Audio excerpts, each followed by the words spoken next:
Lake School District is saying today to the Amsterdam District follows a football game where Burnt Hills students were chanting a derogatory comment, and today students and district officials wrote a letter apologizing for their actions. Pat Belly joins us live tonight with what's next with the students, and Pat, some could be facing suspension.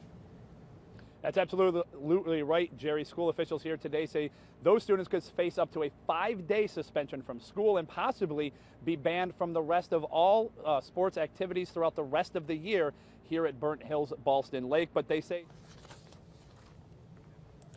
not only is it important to have disciplinary action, but the students should learn something from this experience. A varsity football player and the head of the Burnt Hills-Ballston Lake student government wrote a letter today to the Amsterdam District apologizing for the derogatory chant during this weekend's game. Now, the letter stated that the actions of a few individuals were not representative of the entire school district. That letter was signed by 900 students, members of the staff, and faculty. School officials said today that they have now opened an investigation into this situation, and the first step was apologizing. Now the next step is disciplinary action.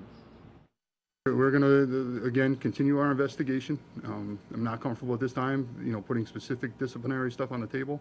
It's something that we have to involve parents in, but there are, according to our code of conduct, a number of disciplinary steps that we could take.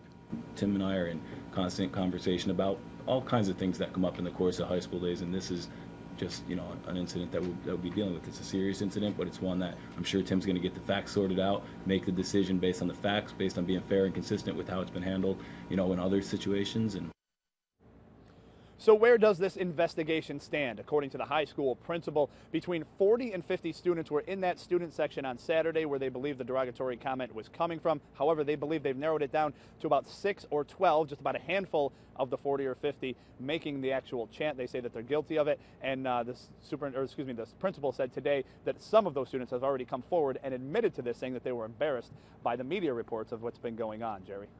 All right, so Pat, I guess, was there a learning experience in all of this? If so, what was it? Well, district officials say that they've reached out to district officials in Amsterdam. They want to maybe bring the two student bodies together for some kind of joint program so the two can get to know each other. They also say they've reached out to the Schenectady County Embrace Diversity Program and possibly bringing them in here to the Burnt Hills-Ballston Lake School District for some kind of learning activity from them as well. All right, well, that's all a positive thing. Pat, thanks for the report. And at the same time,